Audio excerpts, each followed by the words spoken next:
Hello दोस्तों, मैं आज आप लोगों के सामने थर्ड सेमेस्टर बीबीए एविएशन एवं बीएचएम की पुस्तक काव्य सारस में आर्य कविता लेकर आई हूँ, जिसके कवि है मैथिली शरण गुप्त। तो चलिए दोस्तों, पहले हम मैथिली शरण गुप्त के जीवन के बारे में जान लेते हैं। तो मैथिली शरण गुप्त जो है खड़ी बोली के रचयिता कहना चाहिए, इन्होंने ही शुरुआत की थी। इनका जन्म है 3 अगस्त 1886 को चिरगांव के पास हुआ था और इनकी जो मृत्यु हुई है 12 दिसंबर 1964 को हुई है। और इनके जो प्रसिद्ध पुस्तकें हैं, प्रसिद्ध रचनाएं हैं, पंचवटी, साकेत, यशोधरा आदि हैं। तो चलिए दोस्तों, हम कविता की तरफ चलते हैं।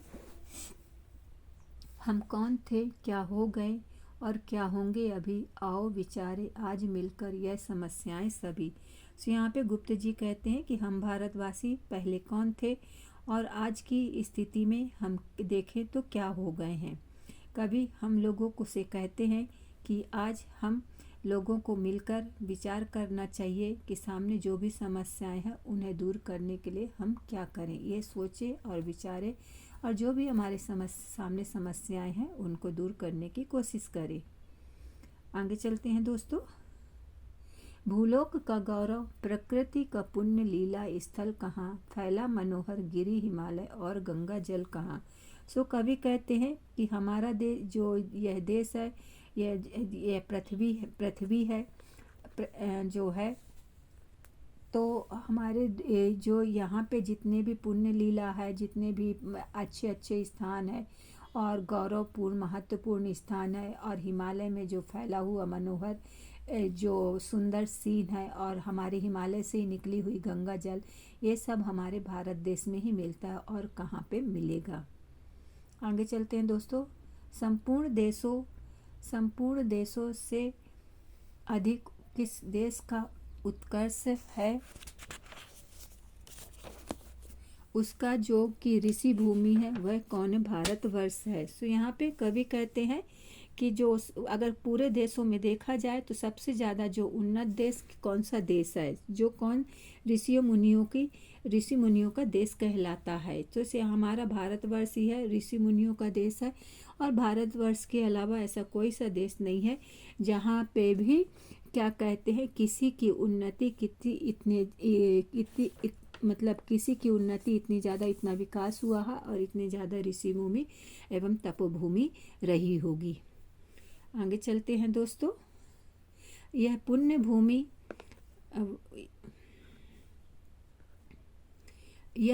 भूमि प्रसिद्ध है, इसके निवासी यार हैं, विद्या कला कौशल सबके जो प्रथम आचार है। तो यहाँ पे कवि बता रहे होते हैं कि जो ये भारतवर्ष की जो भूमि है बहुत ज़्यादा प्रसिद्ध है।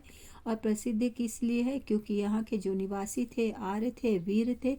और किस किस चीज़ में वीर थे, वो विद्या में, कला में, कौशल में, सब चीज़ों में वो सबसे आगे थे। इनका जो आचार था, जो कि ये गुरु कहलाते थे विद्या और कौशल में, यही सबसे ज़्यादा भूमि प्रसिद्ध थी।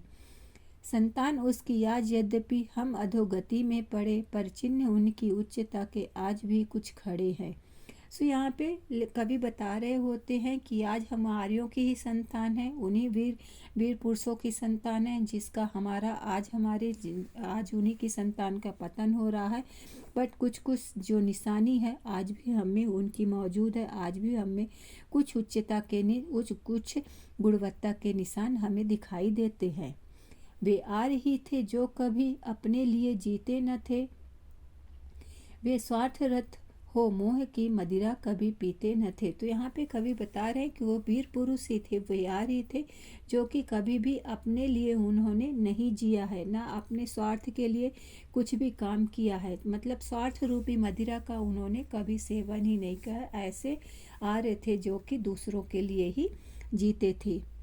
आगे चलते हैं। वे मंदिनी तल में सुकृति के बीज बोते थे सदा, पर दुख देख दयालुता से द्रवित होते थे सदा। सो यहाँ पे बोलते हैं कि मंदिनी तटी मतलब गंगा के किनारे तल में हमेशा वो अच्छे मतलब ये मतलब गंगा नदी का यहाँ पे हो गया कि उनके साथ में जो भी रहते थे, उनके साथ जो भी होते थे, वो हमेशा संस्कारों वाली, संस्कृति वाली, अच्छे विचारों वाले, अच्छे गुणवत्ता के बीच ही वो सदा लोगों को पाठ पढ़ाते थे, बीज बोते थे, और उनको दूसरे के दुख को दुखी होकर वो हमेशा दूसरों के दुख से दुखी हो जाते थे। बहुत ज़्यादा उनके मन में, उनके हृदय में दया दया थी। संसार के उपकार हित जब जन्म लेते थे सभी, निश्चेत होकर किस तरह बैठ सकते थे कभी। सो यहाँ पे कवि कहते हैं कि जो आर्य थे, जो वीर पुरुष थे, वो हमेशा संसार की भलाई के लिए, संसार के हित के लिए ही इस धरती पर आए थे। तो वो किस तरह से खाली हाथ बिना टेंशन के ऐसे हाथ पर हाथ धरकर बैठ सकते थे, क्योंकि उनका जन्म ही तो ही दूसरों की भलाई के लिए हुआ है। फैला यहीं से ज्ञान का आलोक सब संसार में, जागी यही थी जग रही जो ज्योति अब संसार में। तो बोलते हैं उन्हीं की वजह से, यही भारत भूमि की वजह से ही आज पूरे संसार में, पूरे देश में ज्ञान का प्रकाश फैला हुआ है। और ज्ञान के प्रकाश के फैल जाने से सभी के अंदर जो है ज्योति का प्रकाश ज्ञान की किरण सब इस संसार में सभी के अंदर आ गई है। वो मोह बंधन मुक्त स्वच्छंद थे, स्वाधीन थे, संपूर्ण सुख संयुक्त थे, वे शांति शिखरासीन थे। सो यहाँ पे कवि बता रहे हैं कि आर्यों को अपने लोगों से प्यार, मतलब उतना ज़्यादा मोह नहीं था, उतनी ज़्यादा ममता नहीं थी कि वो किसी मोह में फंसकर कोई गलत काम कर सके।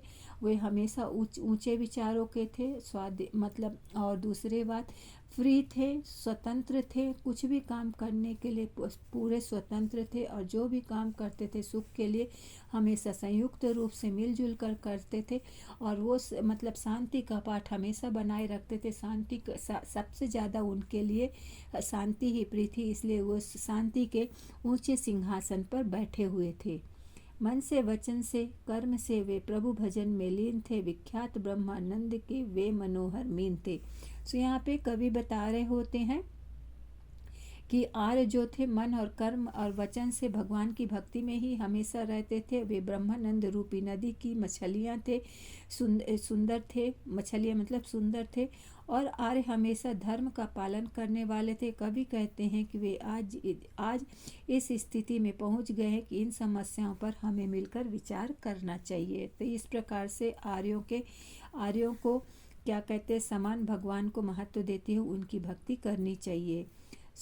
यहाँ पे आर्य के कितने ब्रेव थे और अपने लिए नहीं दूसरों के लिए जीते थे, ये सब बताया गया है। तो दोस्तों, आपको ये कविता कैसी लगी ज़रूर कमेंट्स करिएगा। धन्यवाद।